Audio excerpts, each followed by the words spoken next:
am I talking about today? I don't know. What are you?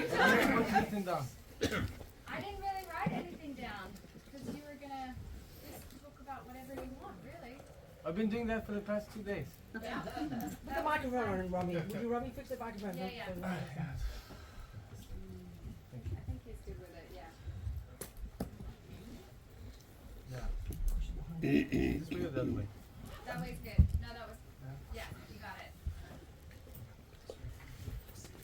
Yeah, I used to work a lot with this stuff back in the days. When I was living in Italy.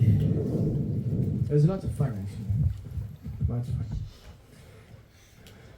Sangye chedang sangye chedang la changye palo nangye kyabsuchi jangye jinso yipe sonam ki chola penche sangye drupar shong Sangye chedang sangye chedang la changye palo nangye kyabsuchi jangye jinso yipe sonam ki chola penche sangye drupar shong Sangye chedang sangye chedang la changye palo nangye kyabsuchi jangye jinso yipe sonam ki chola penche sangye drupar shong.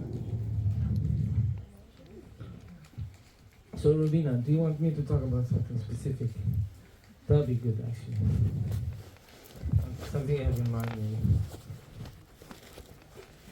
How to be brave. How to be brave enough to see whatever's in our mind and greet it all and have the courage to know what to do with it and not be afraid of any of it. Yeah.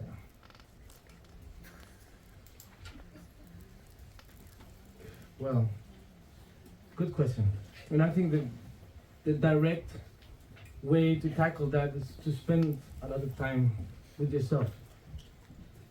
Because the more you get to know yourself, the more you understand, how you can manage. So basically, people who spend a lot of time with themselves are people who understand oneself better, And there's, of course, an aspect where we're trying to run away from ourselves, So traveling, buying stuff, going out, trying to, watching, being entertained, being distracted constantly. So people like that don't tend to have too much time with themselves. And that actually does not allow you to acknowledge yourself. And then, because bravery really is knowing your capacity, basically. Otherwise it's just stupid.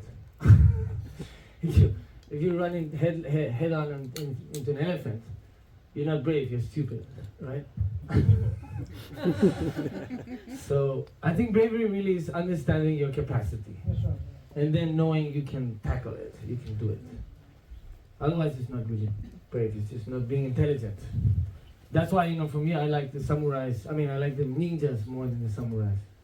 Historically wise. So the samurais, if they lose, they have to do seppuku, they have to commit suicide. And the ninjas, if they lose, they can run away, come back another day. So the ninja strategy is good. Don't give up the first time. Otherwise you can always, fight another day. So, be a ninja, a spiritual ninja. Don't give up easily. So yeah, being brave, I can talk about that because I think I've met a lot of people, including yourself, Rubina. You're very brave, by the way. You are. You're super brave. Super brave. It's not easy, really, to live with oneself. And that's why to challenge yourself and to really say, you know what, I'm going to do things that I don't like. I'm going to accept things about myself that I don't like, but I'm going to do something about it. I'm going to do something about it. That, I think, really is also, an aspect. Because if you don't spend time, like for example, today, for example, starting from the moment you wake up, if you pick up your phone, the first thing, and I know I've talked about this, but I'm going to continue talking about this, it's very important. Especially these days, it's very relevant. Okay? 20 years ago, nobody would care. But today, it's relevant. So when you wake up in the morning, and the first thing you try to do is distract yourself from really even bothering to take care and have a peek inside. So in the morning is the best moment. It's fresh. Sometimes when I wake up, if I start to think, I lose my dream. I forget my dream. You know? So I really like my dreams, and I enjoy it very much. I enjoy very much the dreams. Because as a child, that was basically all I had as entertainment, right? Dreaming. You didn't really have much else. Didn't really have a chance to talk to people. I was quite isolated, so at the time when I would go to sleep, then it was a lot of fun. I would create my own, theme parks.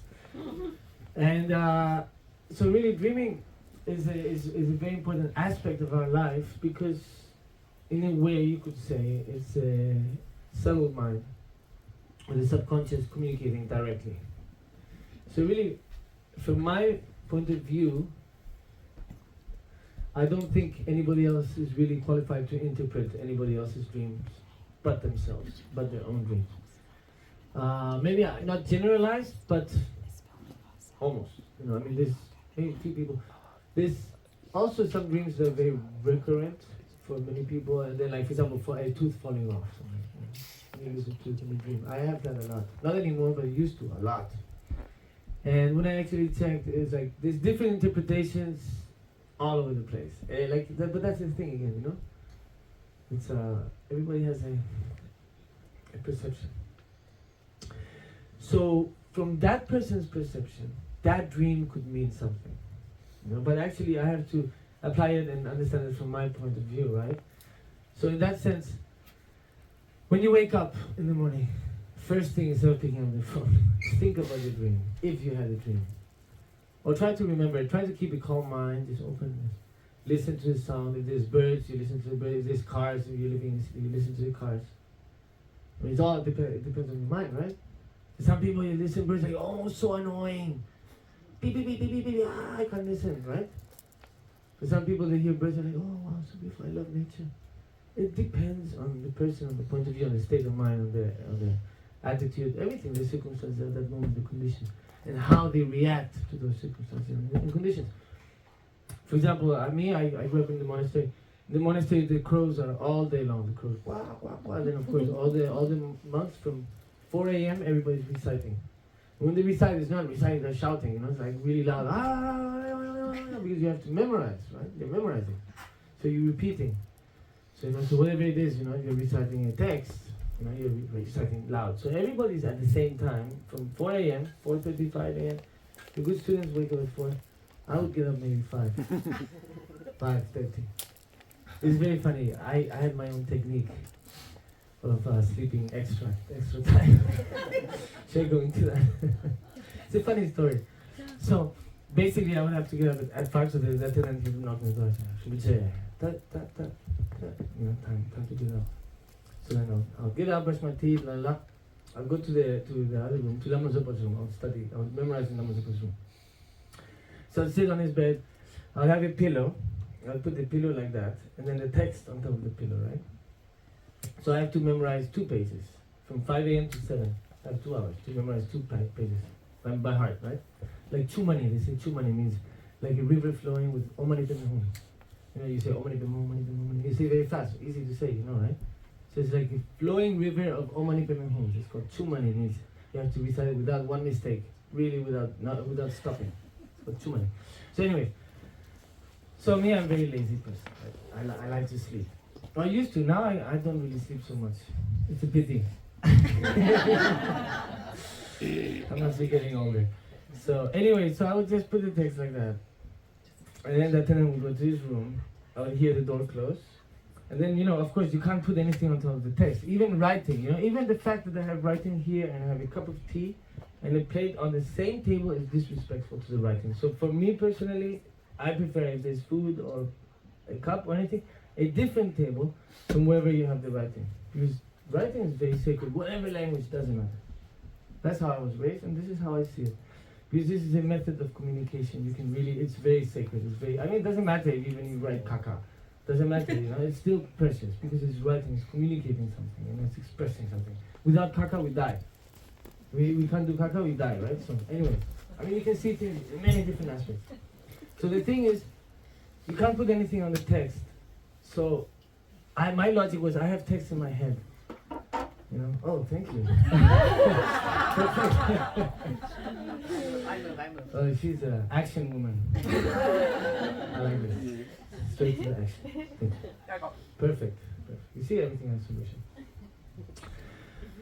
So basically, my logic was I have text in my head, so it doesn't matter if I put my head on top of the text. If I sleep when the attendant open the door, I don't have time. I have to be, give the image I'm memorizing. So I would just put my head on top of the text like that. Because if I take the text and then put my head, the time for moving the text back and finding that it was too long, so he would catch me. So that was my logic. I had to put it on the text. I'll sleep like that. And I'll sleep literally an hour and a half. Basically, until 6:30.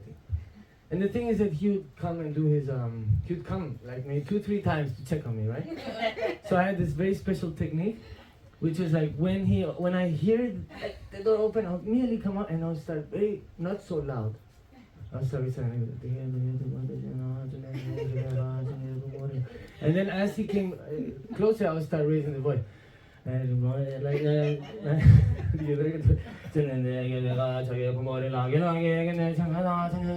then he would open the door and be like, oh, okay. And he was closed. And as he would leave, I'd slowly go down the sound. And when he closed the door, so he would think that the sound, you couldn't hear the sound when the door is closed. Basically. So that is my technique of memorization. And then I would have and then I'll be half an hour later, okay, another 10 minutes, and I'll have like 20 minutes left, and I had to memorize the whole thing. And I'll do it. So that's a little bit, that sums up my life, basically. I did everything in the last 10 minutes. The rest of the time sleeping. So actually, this is the thing, in Tibetan there's a story, a very beautiful story that I read in the Payul magazine. It's a Tibetan magazine, very beautiful, every month you can take out. So in one of these stories, you're talking about the very intelligent student and the very lazy student, right? Sorry, the very intelligent and lazy student and the very stupid and not lazy student. This is 2 students. So it's a little bit like the turtle and the rabbit, right? The hare. Same story. So the very intelligent and the lazy one would study very easily. He learned everything so easy, so he didn't really put much effort. But the one who wasn't intelligent, he put so much effort that in the end, the one who wasn't at all intelligent became much more, famous and knowledgeable, and he became a great yogi, or whatever you want to call it, whatever success means for any person who sees it. For me, it would be yogi. For other people, maybe billionaire. I don't know. So, and then the clever ones didn't really get anywhere. Stayed a little bit in the same place. So that's a little bit my case. I'm like, I had a capacity, but I wasn't really applying it so much. So anyway, so that's my story about when I used to wake up in the morning. All I wanted to do was sleep. But these days, so when you wake up in the morning, it's so good, to reconnect with the dream. Because this really is going back to the subconscious. Subconscious every night is telling you something. And if you don't dream, it's fine. You don't have to dream. You can just breathe and just be aware, the sound, like how the sound is arriving to your brain or to your consciousness. What you feel on your skin. Do you feel hot? Do you feel cold? Do you have back pain? Do you have back pain? Any small detail. Focus, and then you start creating the gratitude. If it's back pain, gratitude to understand that I'm alive. Gratitude to understand that maybe my body is able to communicate to me, for me to understand circumstances, so I can do something about it before it's too late. That also can be, you can also be grateful for pain. When I broke my finger playing rugby, because when I was studying in Canada, I destroyed this finger completely. It was 12 stitches, the bones in half, hundreds of pieces. The bone became like small, hundreds of pieces. In the X-ray, you couldn't even count the pieces of bone. There's so many. And they immediately wanted to put injection, for me not to feel the pain, because I had to wait a long time in the emergency, right? And I was like, no, I don't want anything. I want to know what's going on in my finger right now. I have to understand. I have to know. For me, it was like I lost my finger. It's gone. I won't be able to play the guitar or the djembe anymore. That was my main concern. Like I can't do the guitar, the tejia, we call it, this finger. And the djembe, of course, you have to bang hard, so if this is broken, you can't do it. So for me, I was really worried. That was my main concern. I didn't care if I lost my finger. I cared about playing guitar and djembe. the percussion is so, because percussion is so, that was my therapy is percussion, really. The djembe has been my therapy. So, really, why did I have that feeling is because the body has to tell me something. You know, if you shut down that pain, you don't know what's going on anymore. Right? It's so easy to just numb yourself. And this is the thing sometimes, you know, to be brave. Going back to that, I think sometimes being brave is to just challenge yourself, accept a little bit, you know. A little bit of pain is not bad. You know, I mean, this is why, of course, in the text they say, we're so lucky to be human. You know, for example, if you're reborn, if you have very good, amazing merit, because there's many different types of merit, because that's why when you do the motivation, it's very important to do the correct motivation, you know, because otherwise you may be reborn as a 10,000 year lifespan God. You know what that is, right? 10,000 year lifespan God. It's a God that is born in an amazing location, perfect body, perfect everything, absolutely enjoyment, constant enjoyment for 10,000 years. No sickness, no pain, nothing, just, you know, enjoyment for 10,000 years. And then all the gods are just enjoying for 10,000, exactly 10,000. Different gods, some gods are 1,000, so this one is 10,000, exactly, right? So you have the merit for that. So when you're reaching the end of your life, your body starts smelling as a god, right? Your body so all the other gods that detect the smell, and they completely shun you, they ignore you, you don't exist. Like they look through you, basically. They don't see you anymore. Because for them, to accept the fact that that kind of lifestyle or that enjoyment is going to end is so hard to accept, so painful. And you think we suffer as humans thinking about death. Forget the gods, they have clairvoyance, so they can see where they're going to be reborn. And they haven't really done anything for 10,000. They haven't really accumulated any merits, unless, of course, there's some gods that do have contact with the Buddha's teachings, so they do practice like that. But this specific god, nothing. So at the end of their life, they suffer. The suffering of that type of consciousness, that person or God or whatever, it's so huge we can't even fathom to even start to understand or imagine the quantity of suffering that they have to go through at the end of their lives. Especially because all the other gods don't even look at them anymore. They're like they're dead basically already. You know, it's like at least we humans, when people are sick, we're like with them, you know, taking care of them, we give them love. God's knows like, oh no, they don't want to recognize the fact that they are going to go through the same. And then the God who's dying, immediately he sees maybe 2 pigs and his future mother and father, you know, inside in the mud, you know, just, you know, frolicking. And then of course the God understands, how is he going to get out of that? How is he going to be able to come back to where he was, karmically, or with merits, as a pig? What chances does a pig have to create merits to be able to be reborn as a god, let alone human, right? So anyway, so these are very important examples that for me are very useful to appreciate and have gratitude towards a perfect human rebirth. And when we say perfect, I mean perfect. You know. Perfect, I mean, we can say, oh, that's relevant. That's relative. But actually, perfect, if it exists, it's perfect. I believe. And that's my theory. You can contradict, you can debate with me, no problem. I love debate. Tom? No, thank you. No, thank you. No, thank you. Yes and no? Yeah, so mainly when you do the motivation, you really have to be clear about the motivation. Otherwise, you may end up as a 10,000 year lifespan god. You know? And then you're in deep shit.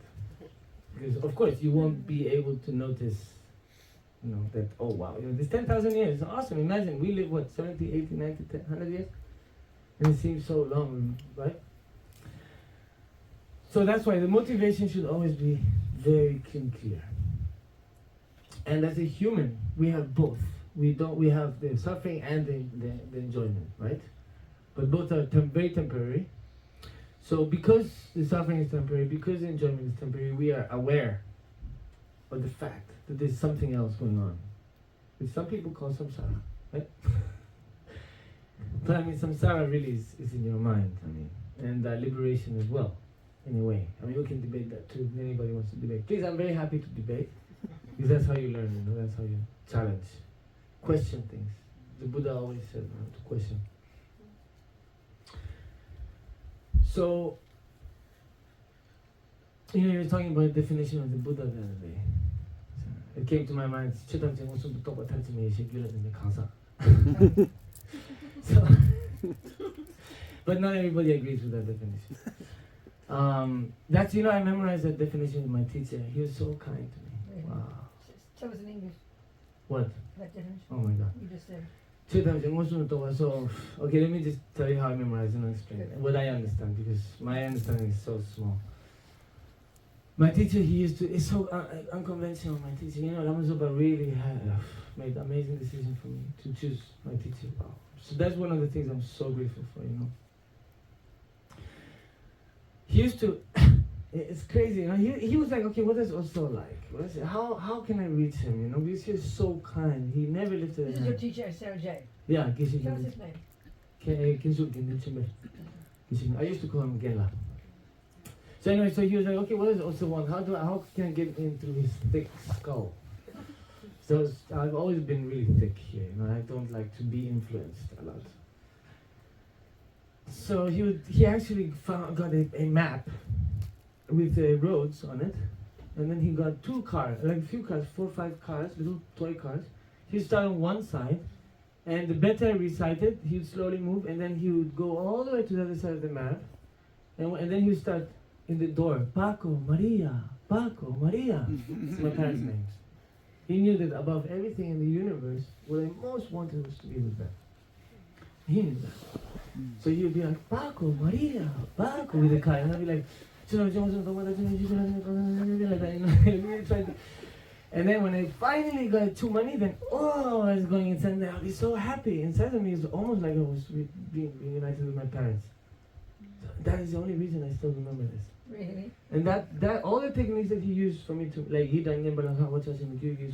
all these debate definitions and things, I memorized like that, and it's still there after 20 years. Because that's the power of love. The power of the love of my teacher, of his patience, of his dedication, and the love of my parents. Well, for me it was a little bit more difficult to see the love of my parents. For me, really, if you talk to me about the love of my mother or love of my father, I always think about my teacher. I don't really remember. I wasn't raised by my parents. I barely ever saw them. I saw them together one time in my life. It was in my enthronement in Sarah. And they were about there for, I think, 3 days together. They were avoiding each other. This is the one moment they were like both looking at me smiling at me, and I was like, So I idealized that moment so strong. I grasped so much attachment to that moment. That for me, that's why I suffered so much when I separated from the mother of my son. Even though it's much more healthy to be separate and to take care of their kid as friends, not as a couple. As a couple, it was a bit toxic somehow because so much attachment was getting involved, right? But in my mind, my idealization, my attachment towards me as a child, wanting to have my parents together with me, I wanted to offer that to my son so badly that I was literally hitting my head on the wall. I mean, not literally, but metaphorically. It's just like, it was impossible. Because circumstances completely changed, everything changed. So anyway, so he now has both of us together. But it's different, in a different way, right? We're friends, we're like brother and sister almost. Like she has her room, I have my room, and we share everything. And I cook, I clean, she cooks, she cleans. We share everything together. And it's really nice, it's really good. But you really have to work a lot to get to that stage, to that point, especially with people who you've had, like situations of like separation. Normally people when they separate, that's it, and then the child who's got custody, and then me, and then the child suffers so much because maybe the parents hate each other and they're talking bad about your father, blah blah blah, or your mother, blah blah blah blah. My parents did that like so much. That's why for me it's like I cannot do that. I will never talk bad about his mother ever, and she never speaks bad about me to him. And I think that's really important, talking about education. You're kindergarten, right, teacher? I think it's very important for the parents to know this. Never lose respect for each other, at least in front of the child. Because if you do that, the child will lose respect for you. I guarantee. 100% I'll sign you on a piece of paper. No joke. If you act like that in front of your kid, the kid, he will treat you the same. However you treat others. So So I don't know if this is absolutely. I'll have to ask Tom. he's my what do you call it? The pundit. He's the one I ask all the questions to. He's a very humble man. I shouldn't actually touch his ego too much. It's dangerous. So Chetamji is all existence, right? Che is all inside. So Che is all what is it? Permanent and impermanent existence, right? Che, right? So all existence. So Chetamji, all existence. Ngosum Topa. So Ngosum, so there's two types. Is Tenjidan Dren Zimba and Ngosum Topa. So Tenjidan Dren is like wearing sunglasses. Right? So me, I wear. This is how my teacher taught me. I wear sunglasses, right? So now I see everybody. I see different color. I have to see everybody through the sunglasses. Yeah? But is the color that I'm seeing in the sunglasses the real color there? No, right? So Tenjidan Dren and Zimba. Tenji is a little bit, I don't know the translation of Tenji actually. How do you say Tom in English? I'm not sure. It's like Zimba. Zimba also, so it's complicated. Tenji is something is like maybe ignorance, could be ignorance. Mm-hmm. So I mean, I never really checked the translation, so it's weird. Actually, this is the first It's time. close to Tongni, right? Huh? It's close to Tongni. No, don't need anything. It's Yeah. different. But Tenjidan Dene is like when you are understanding something completely combined and linked to ignorance, like the sunglasses, ignorance, right? And Zimba. So Zimba is you're not really seeing it clearly, right?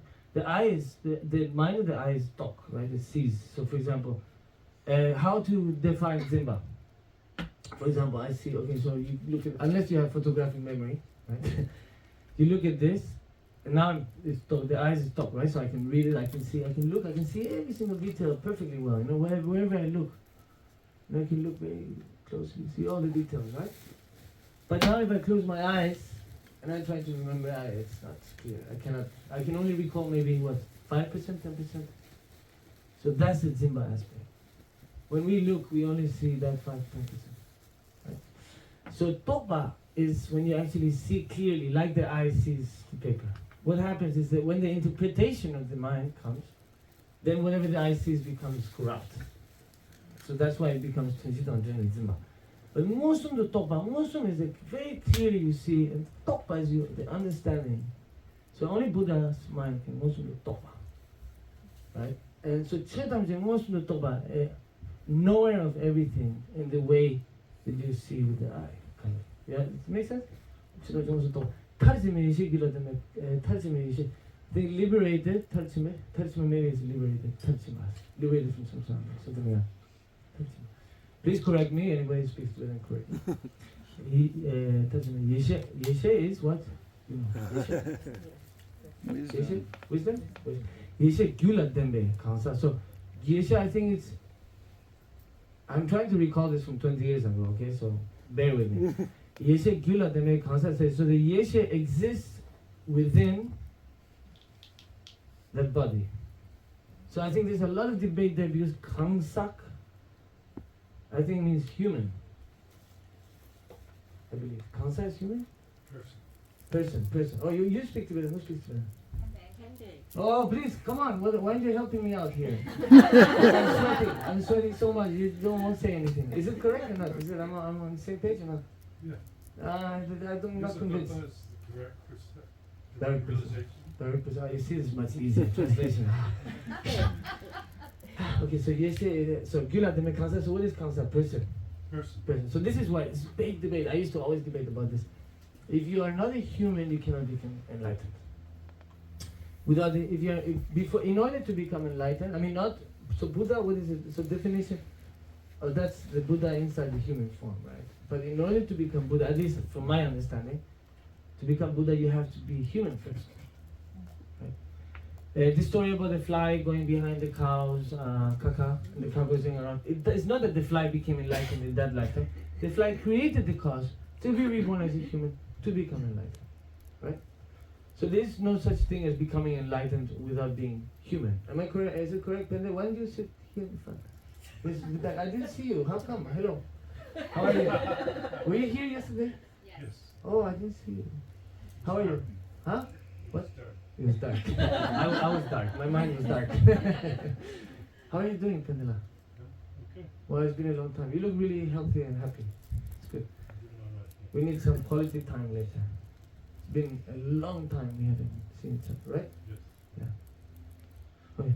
Thank you for the input. Please give me input and any kind of. If you're not agree, please tell me. It's very important. This is very, very important.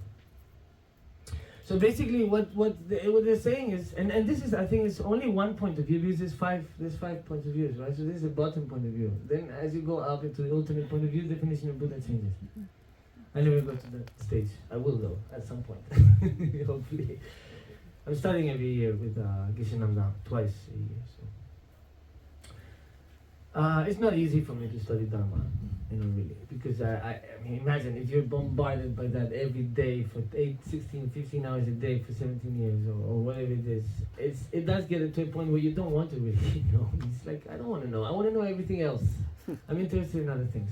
How to get to the same point, but through other techniques, other paths. This is one debate I used to have all the time with Lama Subha. That there's only one technique to reach enlightenment. And then I was like, there's all roads lead to Rome. He's like, no. That makes no sense. And I'm like, well, there's bodhisattvas in the Christian, it's like, and if there's bodhisattvas, I'm sure you can reach higher up, Anyways, it was a very fun debate. We always end up laughing, because we wouldn't agree. I mean, we agreed to disagree kind of thing, because actually it's the same. It's a universal technique. So it's not Dharma or Buddhism, because Buddhism came from the name Buddha, which I don't even know where it came from, because his name was Shakyamuni or Siddhartha, right? Or Gautama. And he was the fourth Buddha, so there was already another 3 Buddhas before him, supposedly. There's another 996 Buddhas to come. Maitreya is the next, and he's coming in the next end of the eon. And the eon is the age of a star, or something like that, right? So when the star is born and the star dies, that's an eon. So I don't know, it's complex, at least for my mind. But so anyway, so what I wanted to really point out is the fact that we have to be so grateful to be human. Why? Because it's the only opportunity we have to really reach enlightenment. That's why I say it's much more realistic to think to become enlightened this life than to become, a millionaire. I mean, people are everybody thinks, one day I'll be a millionaire. Who cares if you're a millionaire or not? It's the more you have, the more problems you have, the more worries you have, the more everything you have, the more distrust, the more... I know this one guy who's a billionaire in Spain. I mean, I don't know him personally, but I know somebody who knows him. And she told me this story. He owns a airline or something. And every year for 3 months he disappears to Tenerife. And he just lives for 3 months with the fishermen there, barefoot, in a small hut next to the sea. For 3 months, by himself. You know why? Because those fishermen couldn't care less who he is, or how much money he has, or anything. They just treat him like one more. And that for him, that's happiness. So to live, of course, fishing. I don't know about that.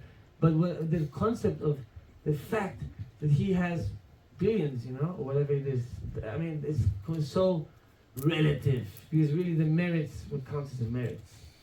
We are all gazillionaires in merits here. And this you have to remember. This is another thing to be grateful for also. Does it exist, gazillionaires? It's more than trillionaire. So, and the merits you can take to your next life, right? And when you share, it multiplies. And nobody can steal it from you. Nobody can take it away from you. You don't have to worry about if people are going to fight after you die for that. You don't have to worry of maintaining or more coming in. Because this is the thing, this satisfaction. If you're not grateful, you're always going to want more. And that is a poison, in a way. Not in a way, it is a poison. Right? Dissatisfaction? Well, it depends. I have to go back on that. Because if you're dissatisfied to reach enlightenment, then that's not a poison. So relative, it's very relative how you see it. Again, attitude, perspective changes everything. So if your attitude is, I'm dissatisfied with how I'm living my life, I'm dissatisfied with my lifestyle, and I want to become enlightened. Or go back a little bit, maybe not enlightened, but I want to have consideration for everybody, starting with myself. That's more easy. I want to not be unhappy, right? And then, what else? I think. So, like that, be realistic first. But obviously, the ultimate aim is enlightenment, supposedly. I mean, I'm a bit skeptical with all these things because obviously I come from there, so I've always been very critical about all of this because I have to discover from another side. This is what my life is a little bit like that. I'm like, no, I cannot understand things from that perspective. I have to understand it from another perspective, apply it, and then I can relate to that. Because right now it's very hard. Actually, 20 years have passed, so it's much easier for me to relate. But I still have a hard time. And for example, I've never read the Lama Yeshe book, ever. What? I've never read the Lama Yeshe book, Okay. ever. I've never read the Dharma book, ever. I mean, from my own side. I read Hermann Hesse, I've read Eckhart Tolle, I've read, you name it, right? Whatever, right? And now with Geshe Namda, I'm actually starting to study. And when I do study it, it's so familiar. And it really resounds, it really makes sense. But of course, I had to go through that process in order to have that attraction. Because if you don't have attraction, what's the point? For example, if I pick up a historical novel, I will gobble it up in 3 days.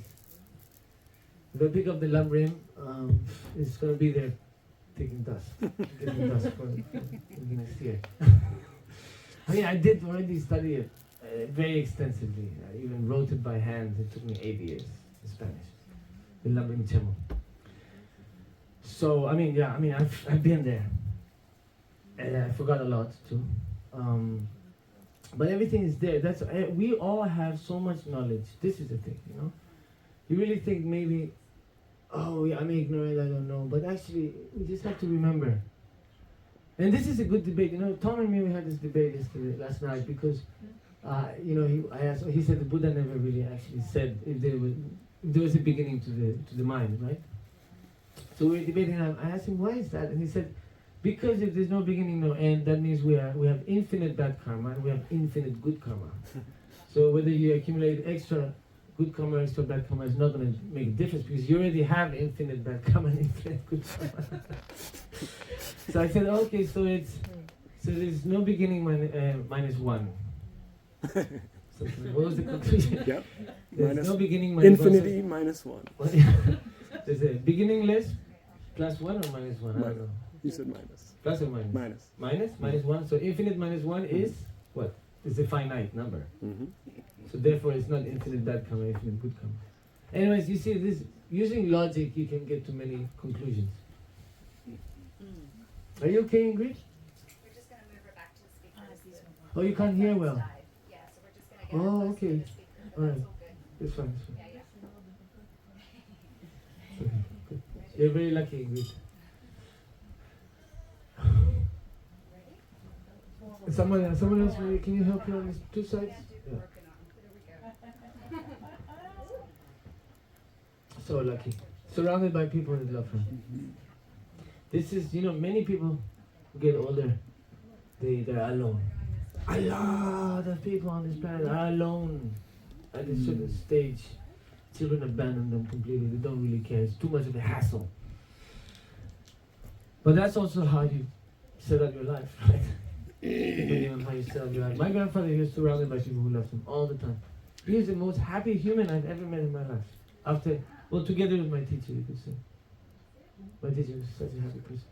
Always. You see, this is, the one reason why I stuck by Dharma, and I really, truly believe in Dharma, is because of the living examples.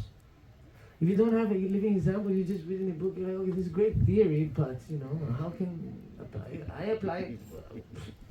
You don't really believe in oneself. We have a hard time believing in ourselves. So when we see the capacity and the potential of a human being, my teacher, what he would share, I would be so happy every day waiting for my teacher. I would hate all the classes completely. I couldn't stand it. Like the classes, I wouldn't spend 10 more seconds extra. Like I would be running. Like the teacher would be like, well, I didn't finish my sentence. I'll be already out the door if it was time. Boom. Not 1 second less, right? But my teacher was completely the opposite. He was the one who would be like, okay, now let's go for dinner. I'll be waiting for him at the door of my house. Because normally the disciples go to the teacher's house. So in my case, absolute exception. In Tibetan tradition culture, nobody ever does that. The teacher will never go to the disciple's house. But they didn't want me to go out of the house because I would become naughty. It's true. I would get influenced. This is why the moment I turned 18, I disappeared completely. You know, because from one extreme to the other extreme. This is a pendulum. In Europe, this is happening a little bit now. From the fascism, the pendulum swung so hard to democracy, now it's swinging back to fascism again. Because the transition was not, slow enough. It's just like so radical. And there's a little bit what happened to me. Now I'm coming back again to Buddhism. But it's all the same, in the end. It's about the attitude. You can be Buddhist and a total asshole. That does not make you Buddhist. Okay, so for me, it's not really about being the name, Buddhism, the Dharma. You can become a very good human being, being a Muslim, being a Sufi, being a Christian, being Jain, being Hindu, whatever. It doesn't matter. Or being an atheist or a nihilist. My grandfather was nihilist, by the way. Communist? Nihilist. But he was one of the happiest and kindest people I've ever met in my life. Together with my teacher, who was also one of many other great masters and people also I know. But nobody started my grandmother. My grandmother was one of the most, I wouldn't say toxic, but like actually she'd be shouting all the time. And so I don't know if that's toxic, it's just her personality. There are survivors from the Civil War. They went through a lot of hardship, But nobody could deal with my grandmother. Only my grandfather. The moment my grandma, she'd be shouting. You couldn't even walk into the kitchen. Things would fly out. She wouldn't let you go into the kitchen. Even to help. Like I tried to help her twice. She almost killed me. Washing dishes. What are you doing? Get out! Like that. It would be really intense. She's so kind, but when she got into her thing, and the only person who could neutralize her was my grandfather. The moment she came close to my grandfather wouldn't even have to say anything. My grandfather used to always say, if one doesn't want to fight, two can't fight. He said that. He said, the most important thing in life is harmony. He said, the culture of sex is very important, but harmony is the most important. My grandfather, very easy, very liberated guy. When I came out of the monastery, the first thing, when I stayed in my grandfather's house for the first time, I was about 13, I got my appendicitis. I almost died actually in the monastery. For 2 years, I had so much pain. I was like this quite often. It was appendicitis. And they thought it was gastritis. So just put a hot water bottle and that's it. So I was so lucky, my mother came to see me, and then I traveled to Spain, and then I got this pain again. I would get it randomly anytime, and then it was around 12 at night. I was like this in my bed, like that, my position of the pain. And my mother's like, why are you sitting? I was like, it's just gastritis normal. It's probably, I don't know what it is. I'm just hunting. We have to go to the doctor. So she took me to urgent emergency. They said, oh, what do you have? I said, oh, I don't think, because I was like, does it hurt? I'm like, yeah, a little bit. And they're like, well, I don't think it's appendicitis. It's normally more painful, right? So they take the blood test, and they freaked out. They said, we have to operate him, like, in less than 5 hours, it's going to be peritonitis, and he can die tonight, literally. So they rushed me, and it was so funny. The whole scene was hilarious, because the nurse was trying to, shave part of this, and I was like, no! What, right? You can't touch, no, what? No, you can't shave. And my mother was just trying to explain to the nurse what my situation, and to explain to me that, they're going to cut open that place so they have to shave, But everybody, I had so much fun, and then I was like, for 1 week in the hospital, and then I would laugh so much, I would burst open my stitches. It was intense, but anyways, I was so happy because I was out of the monastery, right? But I don't know what I wanted to say, but the fact that my mother saved my life at that time. Had my mother not come, I would probably have died on the way to Bangalore, in the car to urgency. I wouldn't be alive. That's why also we should be very grateful for Western medicine. If it were not for Western medicine, I'd probably be dead at least 3 times. I would have lost this finger too. You know, small things like that, you know, it can be very dangerous. One time I had some infection, lung infection. I was coughing. I was gonna die. I saw myself dying basically. And then finally, I think a doctor gave me a very strong medication called I forget. Anyways, and I was cured immediately. Like the next day, I was like, wow, Western medicine is amazing. I was taking everything, antibiotics, this, that, and nothing was helping. It was something very strong. So being grateful to everything is very important. And so my grandfather, he was amazing.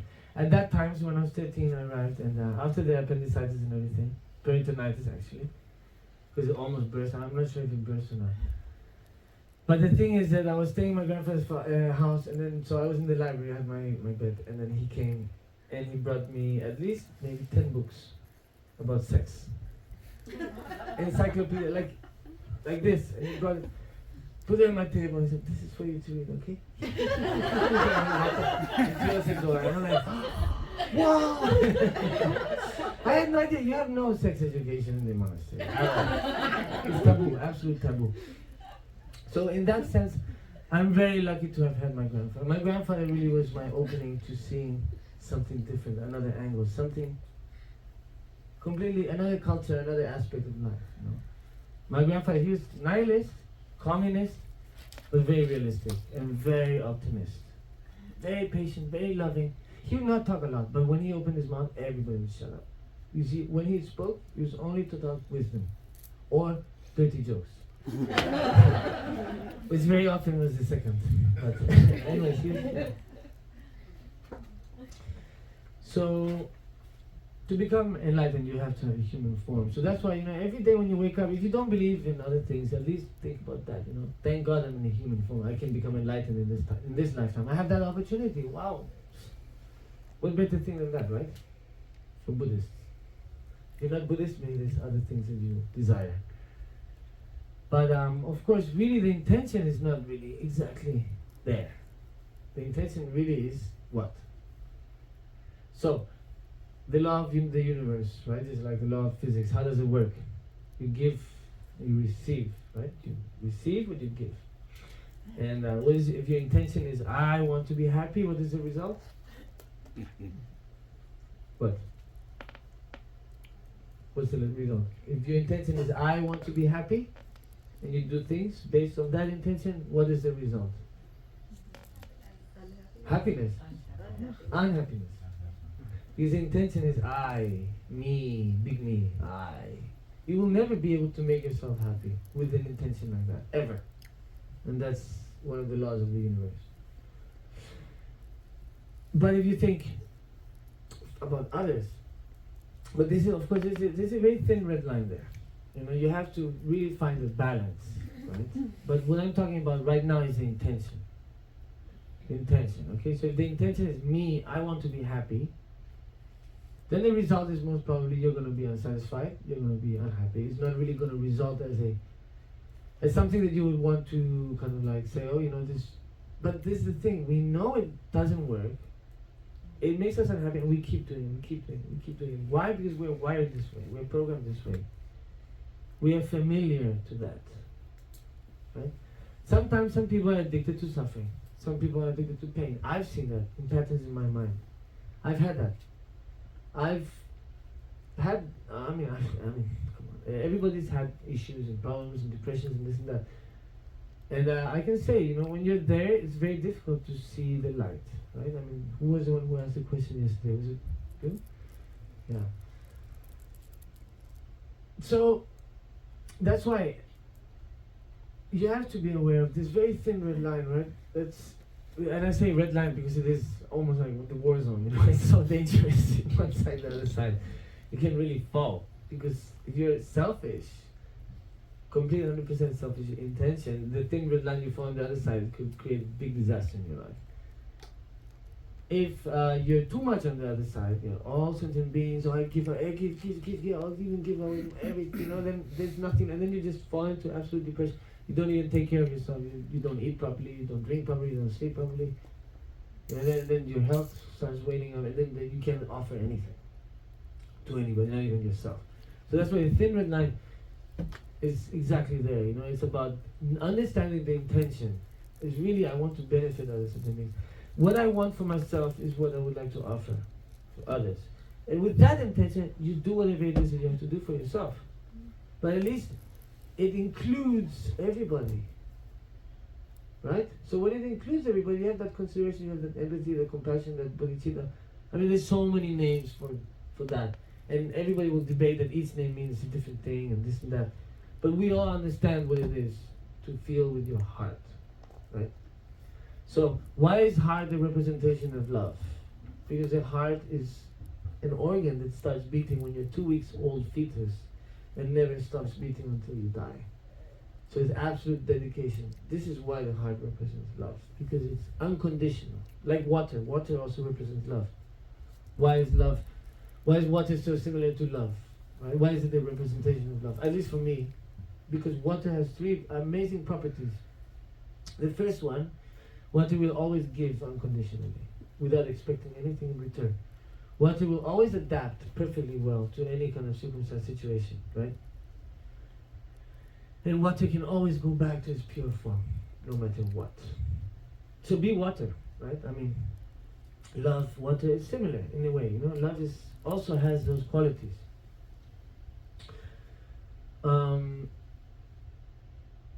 Yeah. So what was I talking about?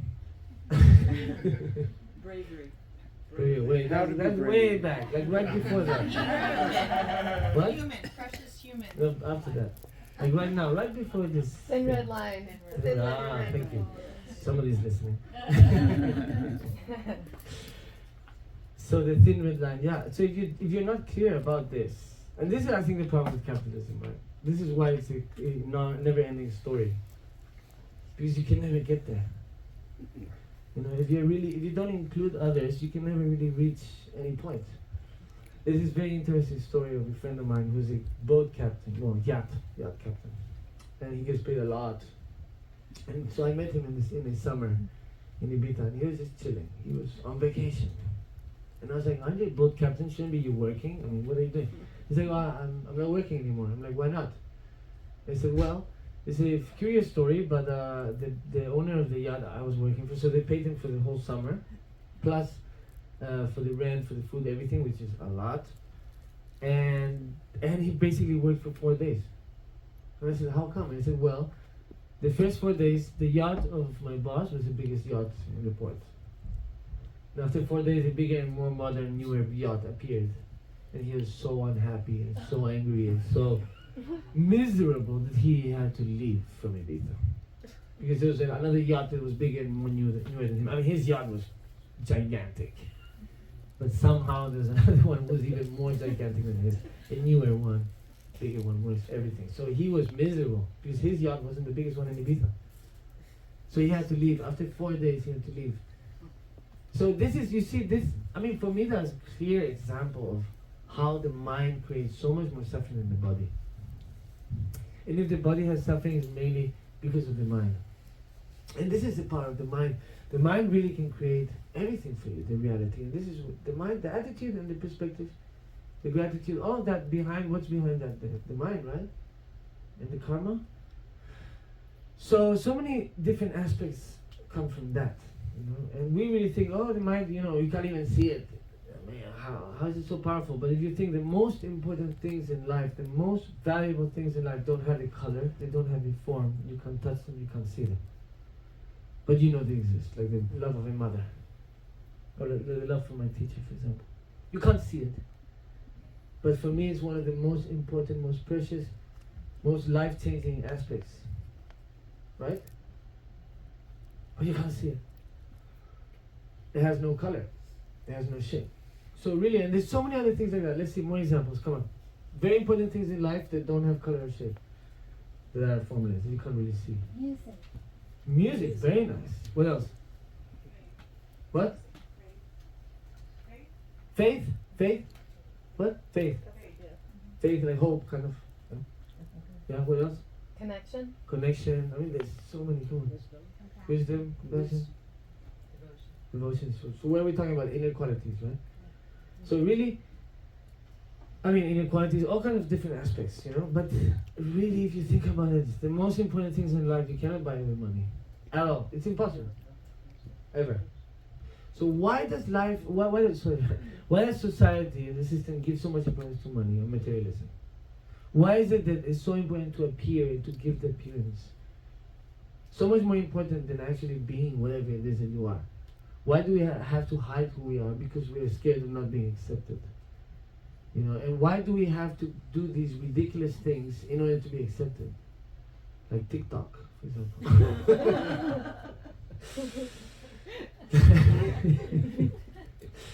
I don't want to make fun of anybody, but sometimes it is funny. But that's the thing, you know, this scrolling thing now, it's for many people it's an issue, you know, it's an addiction.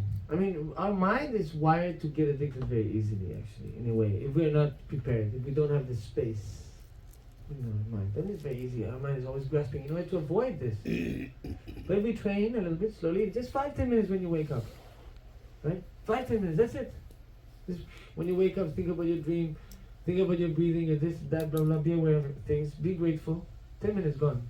Fine. Wow, it will change your day.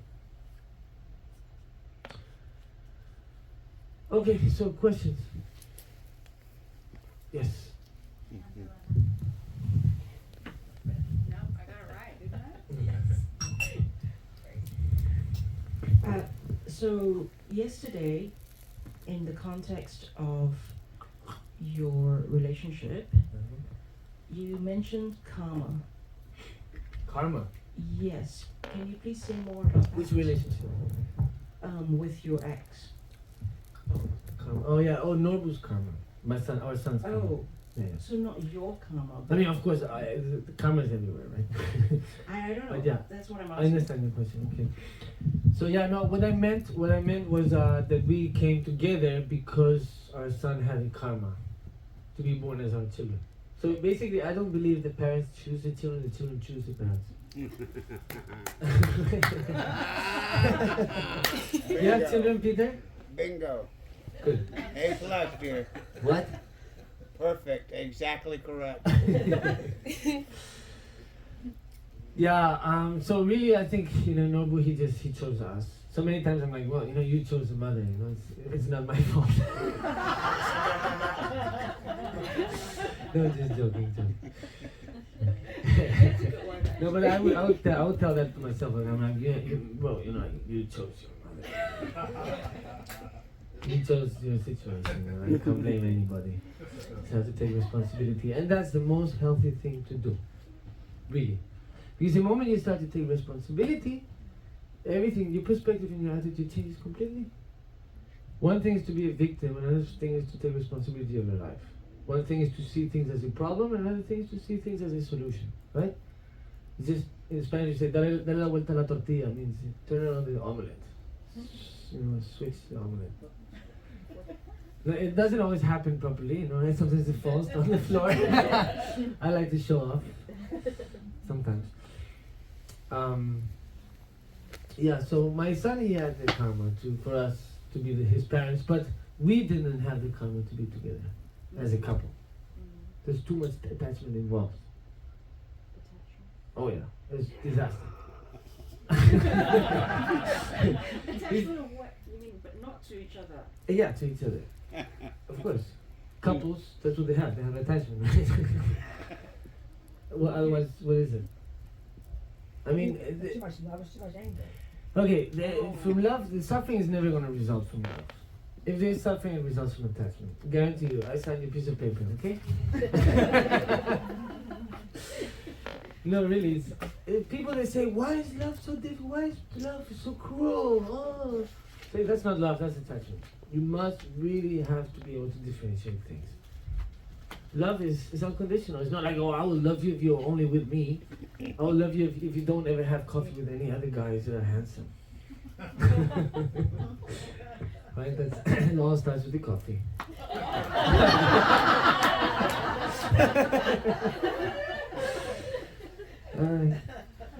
So anyways, yeah, so for me, I'm like, have all the coffees you want. It's okay. The problem is this, if you arrive at 7 a.m. next morning, then or maybe 12 in the afternoon tomorrow, the next day. And then I'm like, where did you party? Who did you party with? What happened? You know, and then I start maybe worrying a little bit. That's why I'm single, actually. I've been single for 4 or 5 years now. It's very good. Actually, I think I'm going back to becoming a monk again. I don't think so. Actually, you know, in the Gelugpa tradition, once you offer your vows, you cannot take them back. So I would have to maybe switch to Theravada or something like that. So yeah, so we had the karma to come together, and then Nobu came, and then our karma finished. Basically, that was it. Because we realized, you know, it was too toxic. Our attachment was creating too much toxicity, and it was not healthy for the child. So what does it mean? Sorry. I've We're heard starting to walk through some. You have some personal question, right? because I work with. Never mind. No, yes. Now you have to say. You're gonna ask me personal. You have to talk personal. So what is you work with what? I do leadership coaching, and so I work with people's issues. Oh, I have many issues. Maybe you can help me. We talk later. I'm giving a never mind. I'm Yes. giving a What are you talk at giving? What are you OCBC giving? next month. You're doing what? Where? Really? OCBC. When? What time? When? It's 4 Saturdays, 10 a.m. to 12 at OCBC, Zoom or in person. It's called. Can you maybe later, Romy? Can you organize so that people can see if people want to join? I would like to join. Oh, really? A you have flyer or something? Yes, I. Oh, you do? Okay, perfect. Anybody? Stick it on the notice board. I'll take a percentage later, okay? You're talking on the side. Yes. Okay, good question. So, my question is, I've heard over the years, I've heard people say, this karma has to end. What does that mean? What? When they say this karma has to end, like, what does that mean? You know, sometimes people, yeah. Between two people, like they say that, you know, if you break up, it's because your karma has to end, or something like that. I don't understand what that means. Yeah, okay. The examples were good. I have to find examples for that.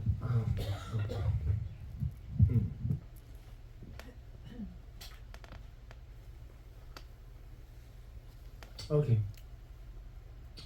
Let's see example. Good example. Bear with me.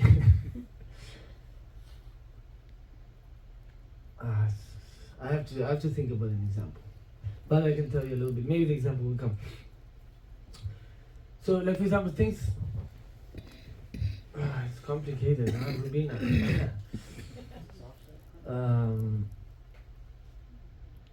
It's not that karma has to end. The karma wears off.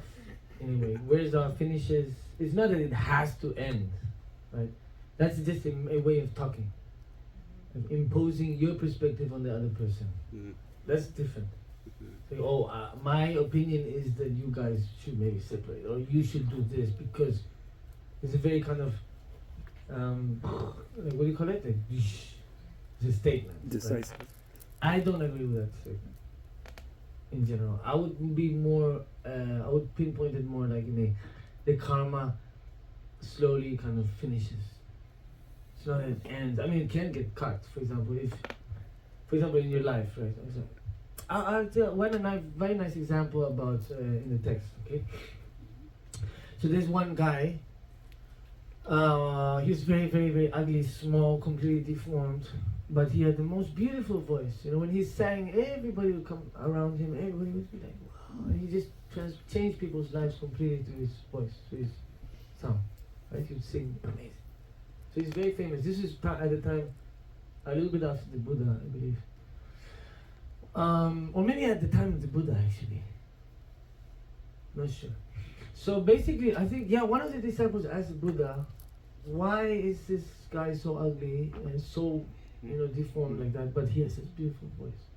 So the Buddha, he explained, there's many stories like that. He explained in a past life, so maybe it was before, after the Buddha, because if there were stupas already. So he was building a stupa A big, gigantic stupa. He was part of the, like 1,000 people who were building the stupa, right? And the whole time he was building the stupa, he was really angry at the fact that he had to build the stupa. He was pissed off. He was not happy. And he was grumpy, toxic, really negative, and like spitting. It's what a waste of time. It's fine.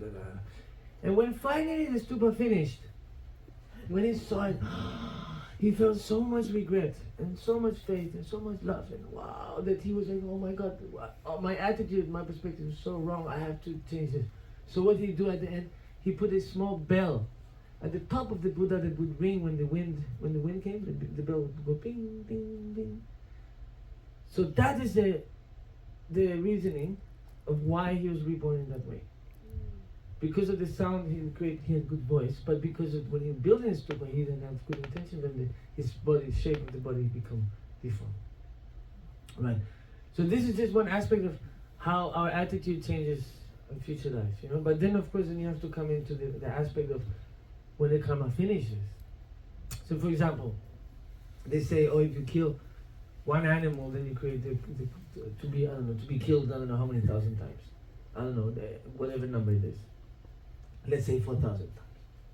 So you kill an animal on purpose, because one thing is the intention, right? So the action and the intention, if they're aligned, then the karma is much worse or much better, depending, right? So for example, if the intention is to save somebody and you hit them because they're trying to drive drunk, I don't know, example. You hit them, take away the keys, and if you hit them because you really want to hurt them, the karma is different. The intention, one is to save him because he's going to drive drunk and save whoever he's going to hit. And the other intention is actually to harm him and to humiliate him, So the karma is completely different, but the action is exactly the same, right? So for example, let's say you kill an animal and you create a karma 4,000 lifetimes with the intention of killing him and hurting him or whatever. Not even to eat, maybe, just for sports. So 4,000 years of being reborn and being, or for example, like suicide, for example. This is a good example. You see many times the animals who commit suicide by themselves. Like a deer who gets caught somewhere and then trying to get out, it gets worse, and then they kill themselves. By themselves, I don't know, or they from fear, something happened from fear and they jump, they fall down a precipice. Like that. And then they have, like for example, this is a karma of committing suicide. When you commit, because the worst karma you can do in your life is suicide. It's worse than killing your parents. Worse than killing your teacher, your guru. Is that correct, Tom? I can't say. That's what I read in the text. Anyways, if I'm wrong, please correct me. So committing suicide is one of the worst karmas you can create. Is that correct, Rabina? I've never heard that. You never heard that, okay. Huh, interesting. Well, maybe it's my own conclusion. But anyways, going to that. So let's say you commit suicide, you create a negative karma to be reborn as 4,000 lifetimes as an animal that commits suicide by himself, right? So when those 4,000 lifetimes finish, you commit suicide as an animal for 4,000 lifetimes, so the next lifetime you won't be reborn as an animal who commits suicide. That is what they say, karma wears off, karma finish. So that can be positive, that can be negative. You understand? So for example, and of course that's why purification is so important. Purification. I have a little bit of a situation with that because it's a little bit extortion, right? I mean, we offer you the means to purify so you can be liberated, and and it's a little bit like the mafia. But that's why for me, it's like you could break a leg. By the way, the neighborhood is so dangerous. You could break a leg, But if you pay us some money, we'll make sure that your business stays safe, right? It's a little bit like that, like it's sin, to have sex is sin, but if you come to us and we purify you, you say, you confess, and we pray, then you can have sex all you want, and you won't create bad karma. I mean, what do you call it? It won't be a sin, right? I mean, it tends to happen sometimes in that way. That's So we have to be aware of this aspect. It's not really up to anybody else to purify us. Okay, so. Purification, for example, when they talk about Vajrasattva, is really about yourself. It's not about anybody. You don't have to go to sin. I mean, of course, as a monk, if you Gelong Getsu or Rabjung, I don't think Rabjung goes to Sojong. Rabjung don't go to Sojong, only Getsu and Gelong. So if you're Gelong Getsu, you have to go to Sojong, which is a kind of confession, right? But that's a different, completely different story. That's when you're a monk, and it's not the same as when you go to the church, when you go and you confess, oh, Father, I've sinned, I've done this and that, and then, okay, say 7 Hail Marys, and then you know. So the Vajrasattva would be the equivalent of that, you know. But don't think, oh, you know, oh, that person is gonna. No, it's up to you. You must take responsibility. If you want to purify, it's up to you, right? And you have to do it your way. Of course, Lama Subramanian many times said, oh, you have to do 100,000 Vajrasattva mantras or like that, which is great. And for those people it works. For me, I would get overwhelmed by something like that. I already did many retreats in the past. I want to do more retreats in the future, but not imposed from outside. I have done retreats from my own side, which is good. So I'm actually improving a lot. I'm proud of myself. But yeah, so purification. One of the main aspects of purification is not only regret, but so in Tibetan Gyoba, right? It's regret, not remorse. I mean, there's many words for that. But it's a feeling of, oh, I did something wrong. You know, like, for example, if you talk, like, let's say you get angry in a moment, and in the moment of anger, you talk to somebody in a very harsh way. And then after 10 minutes, maybe at that moment you feel good. I told him what I felt. Yeah, it serves him right. And then after 10 minutes, you're walking alone when you're alone suddenly. Alone with your mind. This is the key. Walking alone with your mind. Only your mind. Then you start to think, oh, if you have a little bit of empathy, if you're a little bit humble, if you're a little bit kind, immediately you're going to think about the other person. Oh, maybe the other person felt bad. Maybe it wasn't called for. I didn't really think what is their perspective. How did they feel? Maybe I was wrong. You started having this doubt. Or maybe I was wrong. When you're angry, you never have this doubt.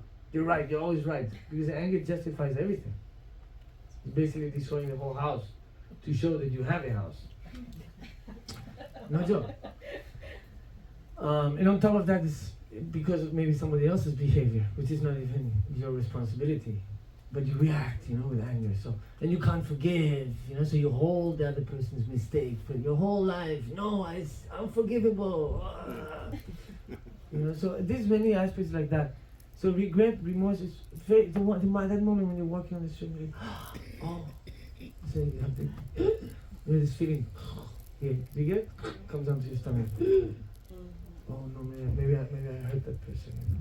That feeling, that is the main aspect of the purification. And then not to repeat. So you can have that feeling and then tomorrow you see the same person, you do the same thing. It doesn't make sense. That feeling became fake. You didn't follow up with the feeling, right? So, and it's not that the feeling at the moment was fake. It's just that you moved on and you didn't really pay attention. You didn't really give importance to that because you paid more attention to your ego. No, I'm right. If I say sorry, then maybe you start to get all this logic. If I say sorry, then that person is not going to respect me. They're going to think I'm weak. Blah blah blah blah. You're going to create this whole mumbo jumbo construction in your mind to justify not to say sorry or not to, you know, follow up or put yourself down, you know, a little bit. Because in your mind, I'm putting myself down. I'm putting myself in there. I'm being vulnerable, right? I'm making myself vulnerable. And the worst part is you have fear that the other person is going to be like, no, I don't forgive you. Blah, blah, blah, blah, blah. You know, and it's even worse. And then it gets so much worse, right? And you regret even more having gone back to the person and asked for sorry. Because you're like, oh, then you get even more angry. Then you regret being more humble. It's like, I'm never going to be humble again. I'm never going to be vulnerable again to anybody that doesn't deserve it. I don't appreciate these people. I lost hope in humanity. You know, this happens. These are our patterns of our mind. You know, it's just we're not aware until we start talking about it. And when we talk about it, it sounds so stupid. That's why sometimes it's very helpful to talk alone. I talk alone. Not all the time, but sometimes. In the Tibetan culture, if somebody talks alone, it shows that you're crazy. I think in the Western culture also a little bit, no? You see somebody talking alone on the street, you're like, oh, he must be crazy. Or have earbuds. Yeah. These days you can be crazy and people won't think you're crazy. You have to put that and talk to yourself.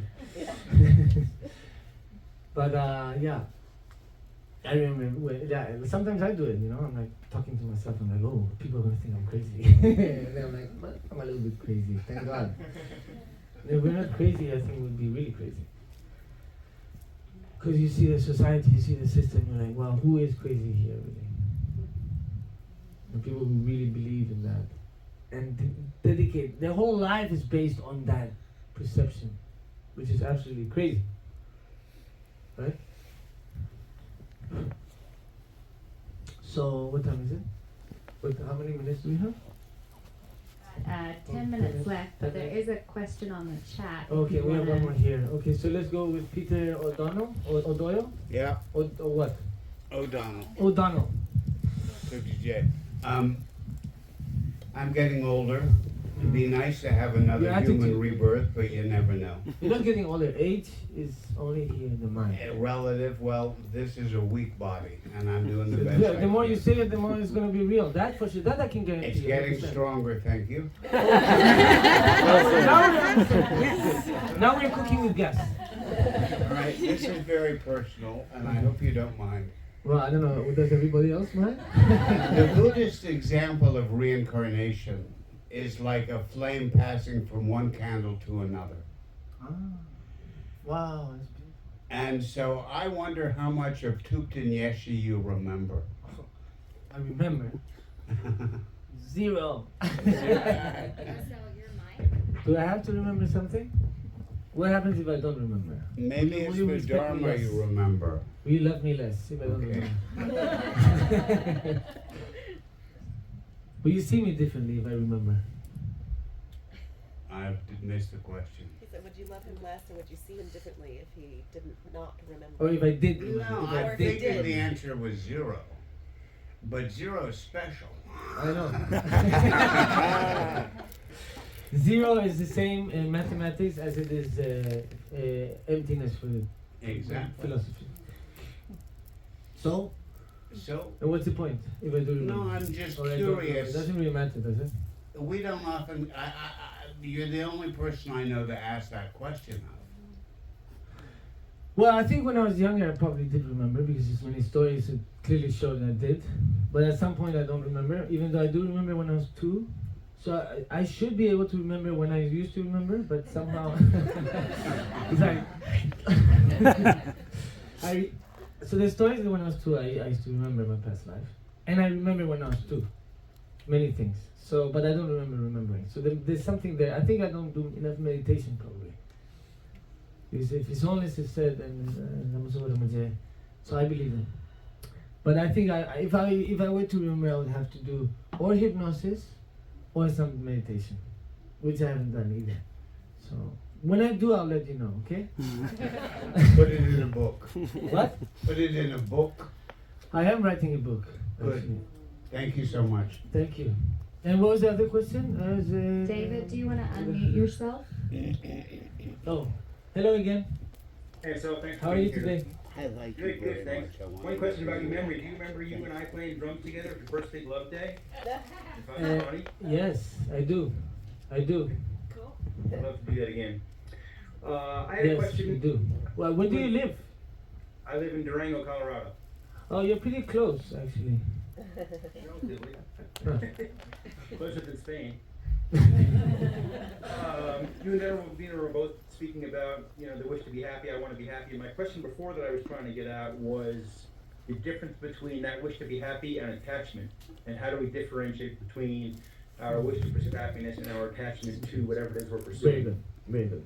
You have to define what the happiness is for you, the first step. And if it's temporary happiness you're looking for or actual true state of mind.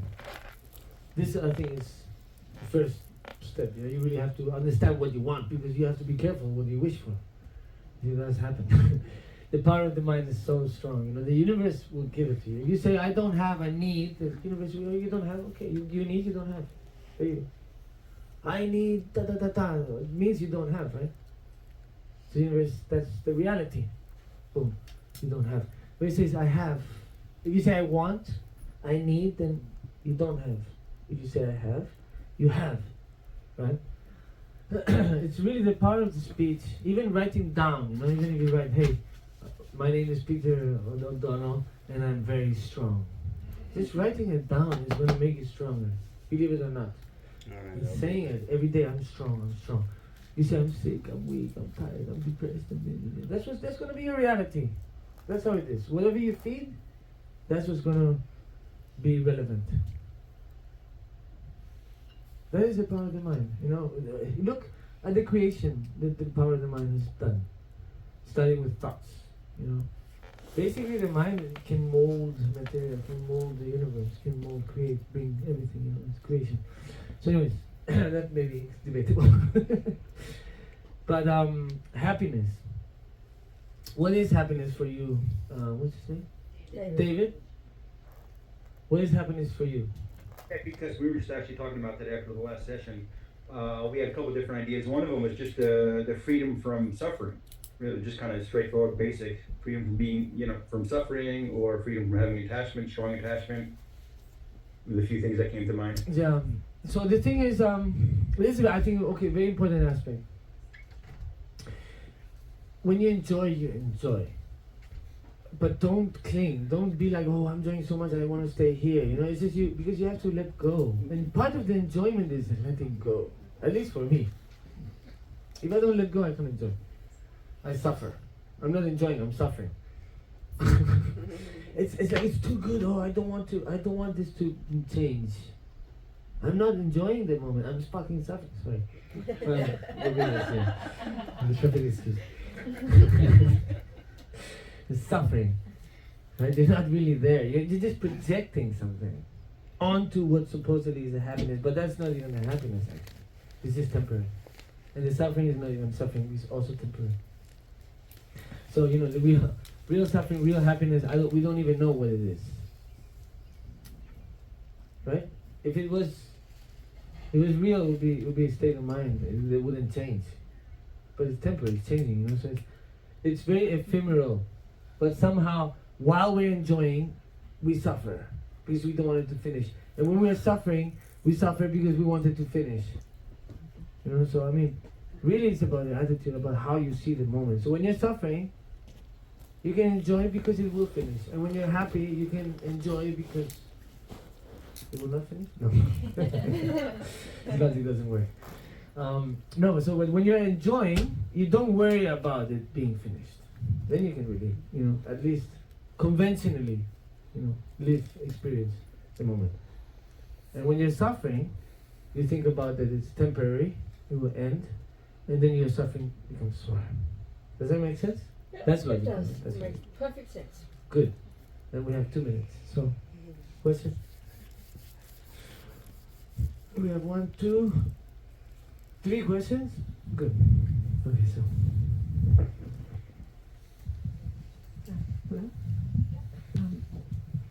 So this is, since this is about creating compassionate cultures, I hope there's enough time to just say something briefly about teaching children or educating children about death and dying. Oh, wow. Yeah, I mean, you know, my son's mother kind of gets pissed at me. She like scolds me because I talk about death a lot to my son. Anyway, but that's how I was raised. I was, in Spanish you say inculcar. I don't know how you say in English. Inculcar, nobody speaks Spanish. Inculcar. Indoctrinate. Indoctrinate. So I was indoctrinated with impermanence since I can remember. Always. Even just the fact, oh, La Maesha, you passed away, La Maesha passed away, or now I'm here. So already just that really had the death aspect was very present in my life since a child. And of course, I'm always talking about impermanence, talking about change, talking about this, which actually I'm quite surprised with people who practice Dharma and study impermanence, how attached they get to the Guru when he passes away. This is something that I really don't understand. So much talk about impermanence and attachment, and then it's completely opposite. It's actually much worse than non-Buddhists sometimes I've seen people who are not Buddhists deal with death in a much better way than a lot of Buddhists with their gurus. But actually it doesn't surprise me because when you do a lot of bypassing, that's what happens. Going back to what you were talking about, The mother of my son, she doesn't like it when I talk about this. She's like, why are you telling him? He's gonna get paranoid, this and that. And I'm like, well, okay, maybe you're right. But for me, it's important, you know. It's just I'm very exaggerating actually. Just now that I think of it, every time I take the car or I travel, I say, no, hey, give me a hug. Maybe it's the last time. Now that I think of it, actually, it's pretty heavy. But he's like, yeah, okay, don't worry, I'll do mantras for you, everything will be fine. And he's like, yeah, that's fine. So I know it's balanced, you know, but I am preparing him for my death. You know, I mean, and many times parents think, oh, we will die before our son dies. But actually, you never know who can die first, you know. This is the thing. That's why, you know, gratitude and appreciation is so important. Gratitude for everybody is in your life.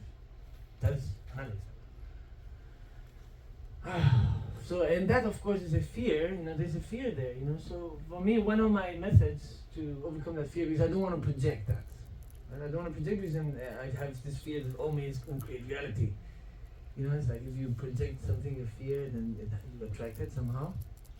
So it's a theory, I don't know if it's true or not, but that's one of the theories. So what I do is I do a kind of visualization where I have a long white beard. My son has a long white beard. His son, which is my grandson, has a long white beard, and our great-grandson is growing a beard. And we're all together, the four of us, we're all together in the same room. And I just focus on that, and I maintain that. And then that way I eliminate kind of all these projections of fear of death and this, and oh, what can happen, blah, blah, blah, blah, blah. Just focus on that image, right? And my son actually said, I'm not sure I'm going to give you grandchildren. He said that. I'm like, what? He said, I thought you didn't expect anything from me. He said, I'm like, this kid is logic. No, he has insane logic. Like, and he remembers things I said 2 years ago, and he'll bring it back. And he'll be like, Dad, you said this to you. I'm like, oh, I did. Then I'll remember. So you have to be very careful with what you say, how you do what you do, how you relate to people. All these are so important. Very, very important. So in my case, with my son, because also of course of my culture and my upbringing, yes, death is something. It's not taboo at all. It's completely normal. Of course, you know, like he never harms animals. He's very kind to the animals because I've seen children, because of the imprint, they kill ants and do things like that. And my son, one time he was with another kid who had that imprint of killing ants, and I wasn't aware. And then when he got home, I think he saw an ant in the house, and he went to kill it. But he was thinking about it, and I was like, don't, and he did like that, so I slapped him. It's the only time I've ever slapped him in my life. And he will remember that for the rest of his life. But that was it. I was like, you know, for me, I didn't even think about it. It just came out. And so that for him was important. It really created an impact. You know? And I was like, if you cannot put the animal together, you do not have the right to take away its life. You cannot act God. You know, if you can bring the ant together and put it together and for it to function properly, kill it as many times as you want. You know? This is what Nagarjuna Tilopa and Naropa, you know, they would do. You know, the fishing or the deer, you know, there's many stories like that. But of course, you know, so he understood. He understood through that. So in that aspect, I think it's important also to teach, you know, because it's part of life. You know, in West, especially in the West, it's huge taboo. You know, to talk about death is like the worst thing you can do. But every day is, you know, born, and every day at night it's a kind of a death, right? One day is a representation, a metaphor of your whole life. In the morning, you wake up, you're fresh, you're clear, you know, you're young, you're active, and then as the day goes by, slowly becomes night. You start to become sleepy, you become more tired, and all you want to do really is lie down and go to sleep. And that's really what you want to do. You don't want to continue doing something else, right? So in the process, when the time comes, our genetic, our everything is completely in tune with that, you know. Like when my grandfather passed away, he was super happy. You know, so he was like eager, actually. He was like, oh, my grandma Passed away 3 years ago. I'm going soon. You know, I have no intention to stay here much longer. So really, it's a process. When it comes, it happens. And I guarantee you, if you have to die by sleeping on the soap in your bathtub, it's gonna happen. You know, some people, they're like so scared. Oh, I'm not gonna, like my grandmother. Oh, I'm not gonna travel. I'm not gonna do this. I'm not gonna do that because it could happen. So I just stay home. It's safer. But if you have to die, you're gonna die at home. Something's gonna happen. A car maybe will go out the road, crash into your house. I don't know. Who knows? There's this what's a TV program, a series called 1,000 Ways of Dying. Does anybody know this? Yeah. Or is it 1,000 Ways? 1001 or something. Something like that. I think that is a very interesting thing to watch to understand karma. Really, this is the most weird ways that people die. And I tell you, to die is very hard. Even though it seems easy, it's very hard to die. But if you have the karma, then whatever you do, however you do it, it's very difficult. But of course, you can purify, you can create merits in order to prolong your life, and that's why there's many practices, you know, like Namgyama and White Tara and Tsabame. Tsabame, is it Tsabame? Or who's it? Tsabame. Appendicitis. So anyways, thank you. So yeah, in that case, so what was the question about death? Sorry. How to teach children. So actually, you know, I'm still finding the balance. But I also ask my son all the time, do you remember where you come from? What was there before? Before you were here, do you remember?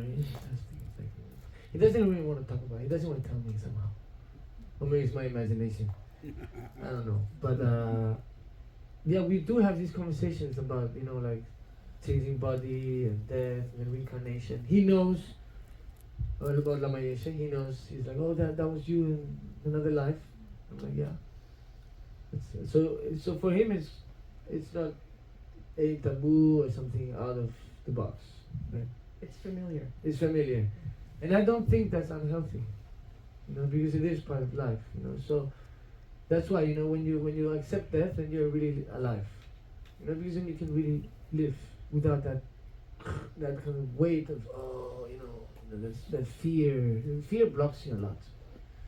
So really, but some fear is okay, you know, and also to take care of your body. You know, like if you're gonna do some crazy things, you know, be careful. Don't walk right next to the cliff. You know, if you know it's dangerous.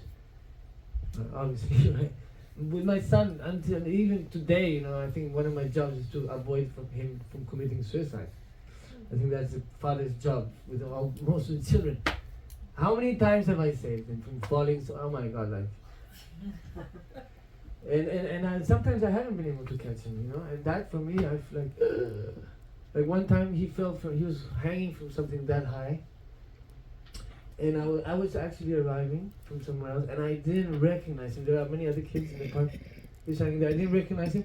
The moment I recognized him, he was holding. He couldn't hold anymore. I wasn't even there. He didn't know I was there.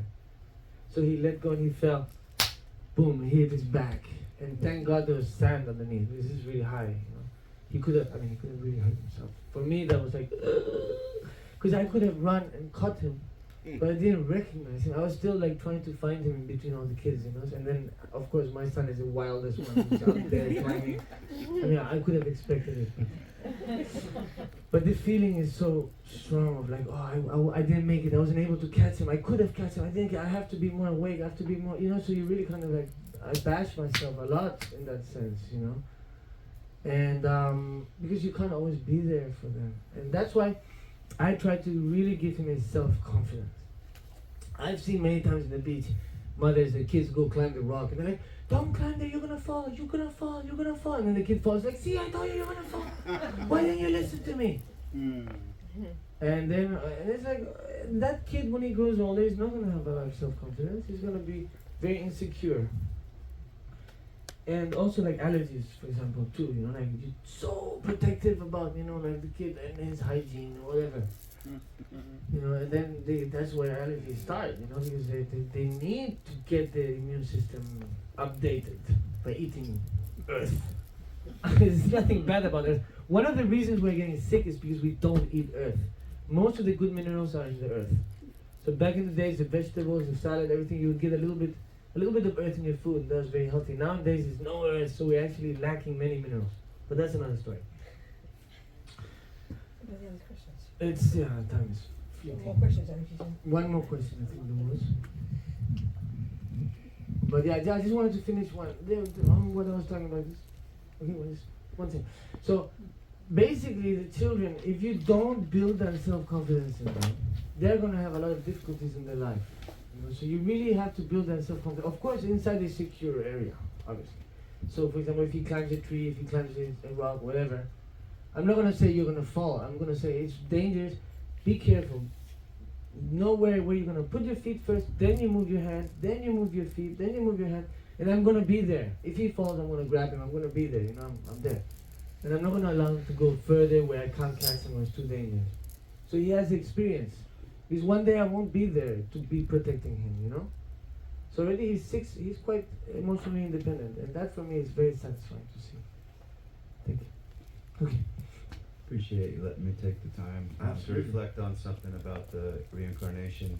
I visited after my father passed. I went to Kopan Monastery. Wow. Where he spent a lot of time. He traveled with you. Mm-hmm. Oh, with Lama Yeshe? Yes, What's your father's absolutely. name? John Schwartz.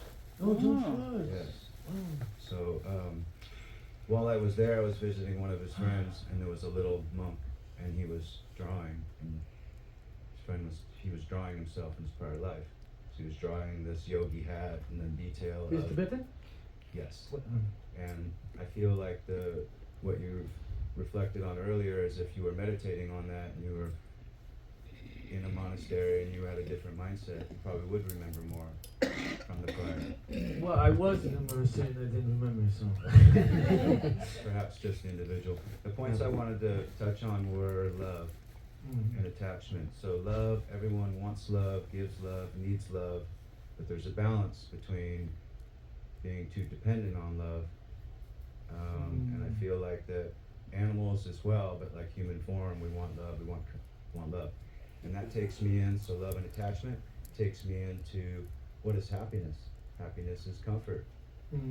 Love is comfort. So to find happiness, you want to be comfortable. We need all this stuff? No.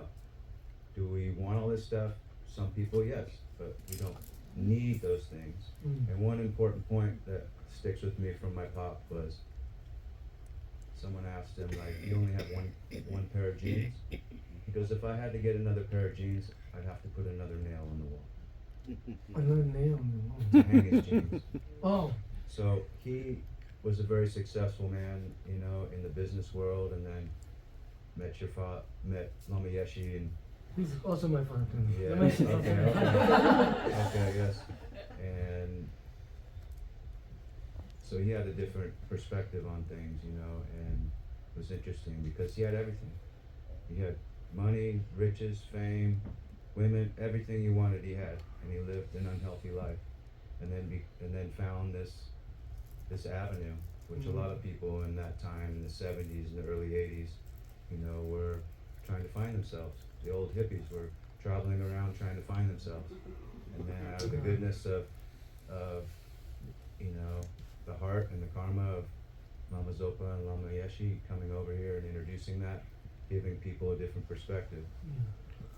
And it's just really interesting, you know, now that we're further along in life. You know, he passed in 97, right before all technology came in, and I just feel like he had this best segment of the life, you know, coming in at this, like a pioneer, you know, at that point where he had this life of a first world, you know, suit and tie at the best dinner parties, and then was married twice, had 2 different kids, and didn't have any, obviously, the fulfillment, or he was seeking more. He's a very curious man, very intelligent, and it was really interesting. Me as a teenager down there with my mom was completely opposite, and Lama Yeshe said, if you want to...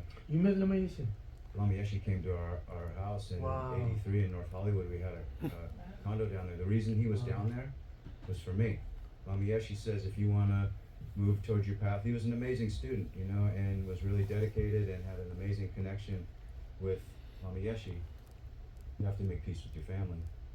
So then he contacted my mom, who probably one of the most challenging people I've ever come across.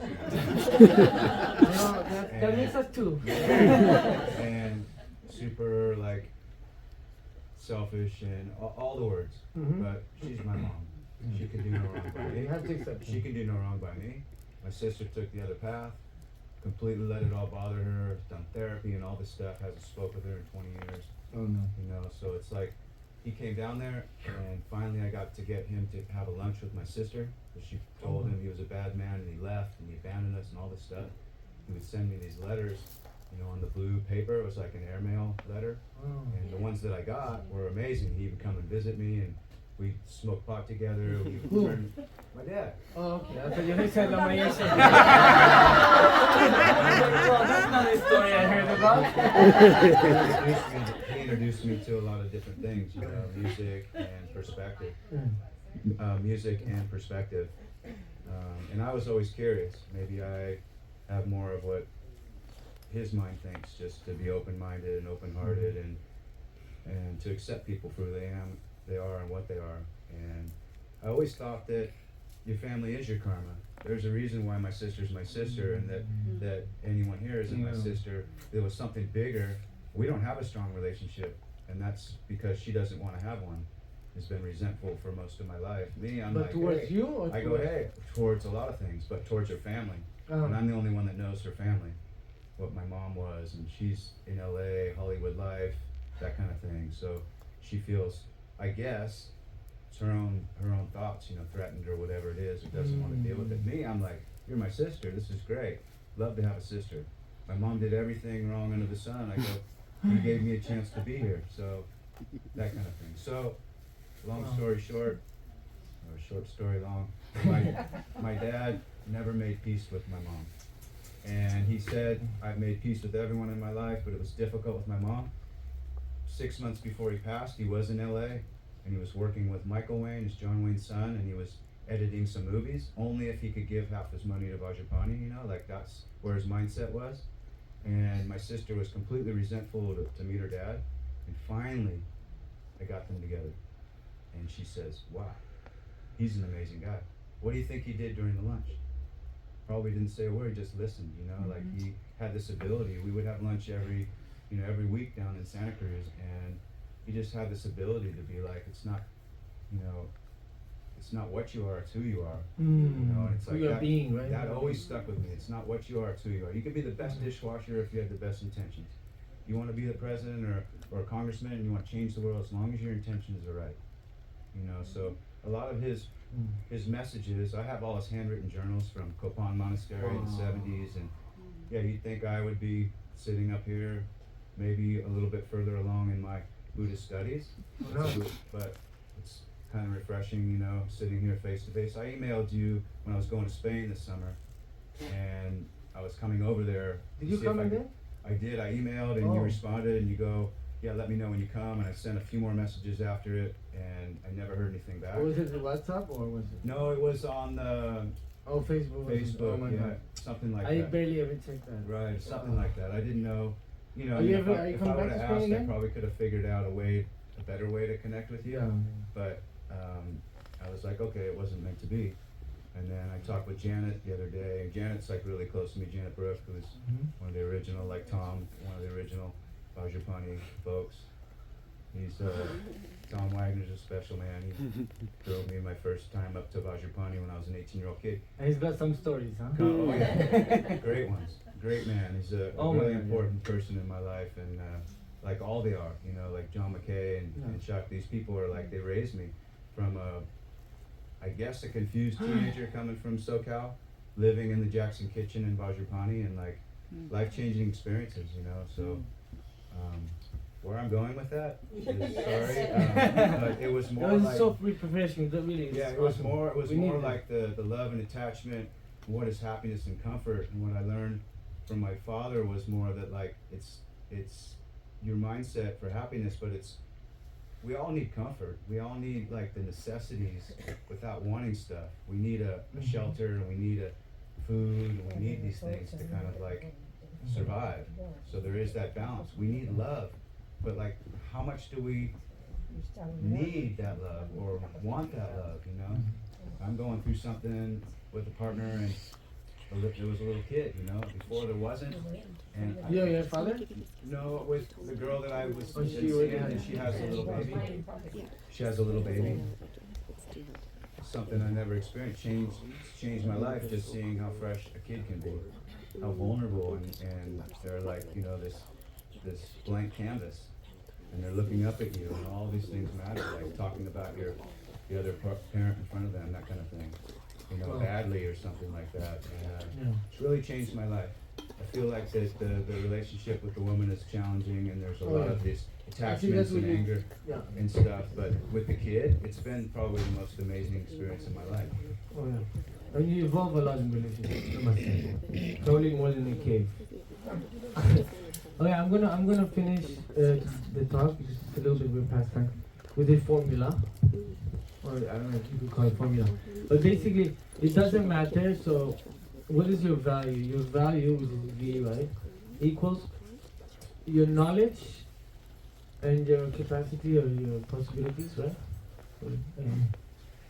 Tu conocimiento con possibilities. So those are the sum, right? Your knowledge, your capacity, sums. So you put brackets around that whatever plus that, your knowledge plus your capacity, so K plus C entre parentheses, multiplied by A. Who? A. Age. A. A. A, B, C, D, A. A is the formula, so they only use the first letter, right? So A represents attitude. So you can be an amazing, like super rich person or a super knowledgeable person. If your attitude is shit, you're a shit person. Well, I mean, you understand, this is Rubina language. But, right? And if you don't have any possibilities, any means possible, no knowledge, nothing, but you have an amazing attitude, then you're an amazing person. So really, what is the important aspect? Is not really how much you know, how much you can do, how much you have. No, it's your attitude. That's really what multiplies. So anyways, and I'm sorry I didn't answer your question, but I think love, of course, it's something that we really have to be aware of. You know, like I see very clearly people who fall in love, come together, and they immediately want to start living together. It's gonna be a disaster. It won't last too long because you're so much in each other's space. You know, if you want the relationship to last, each person has to have their own space. And then when you meet, there's magic. You know, you miss that person, you want to meet them, you have this feeling, you know. But you're stuck with them and you're just trying to avoid them, and because actually their mind is very tricky. There's many subtle things that happen in their mind that we are not aware of. You know, so I would highly recommend, you know, not to live together until you get to know the person well, and both of you have an actual, you know, really come to an agreement and say, okay, you know, we're going to make an effort. It's a lot of work. Relationships are much harder practice than meditation. Yes. Thank you. You want to offer a mandala? No. No. Oh, is it? Are we finished? So we do the We're dedication? Yeah, we're So finished. So that's I it. just wanted to, So we Tom's do just dedication gonna, or after? Or before? Offer a mandala. do you wanna, I don't know. Who's pendant? What do we do first? Dedication or mandala? Come on, you're the expert. Mandala First? Okay, yes, boss. okay. We're just gonna screen share, hang on. No.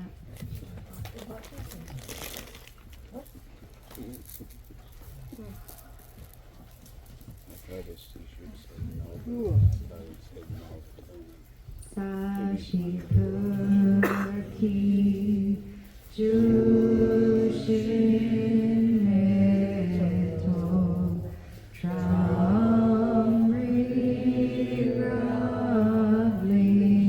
Ravlinji Nidegen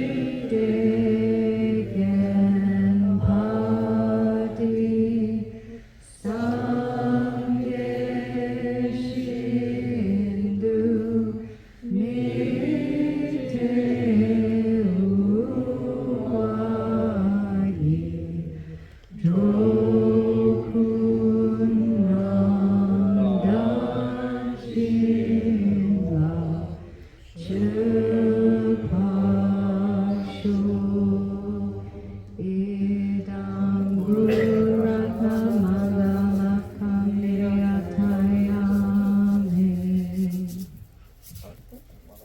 And I just wanted to let Tom say quick things about how to get in touch with Osel. Thank you so much. So if you'd like to find any more information, you can find Osel's YouTube channel. It's just Clear Light. If it's hard to find, search for Clear Light Osel. We have On YouTube. website. You can look to Plant Grow Save. It's plant-grow-save.org. And if you have any questions and need to contact us, you can always get me at tom@universalclearlight.org. Thank you. And then hack. You can learn more about the habit alignment key courses, retreats. We have a website for that. It's just habit alignment key. There's Instagrams, websites. It is a .org, yes. And there's there's videos on the YouTube channel from the hacks and from your talks. Oh yeah, and then there's one more website, OBL, One Big Love. One Big Love is the blog, and it has more personal information. Yeah, thank you. And so, thank you so much. I wanted to just let the chair of our board come up and do a quick few thank yous. Bruce, you want to pop up the front there? Take the mic with you.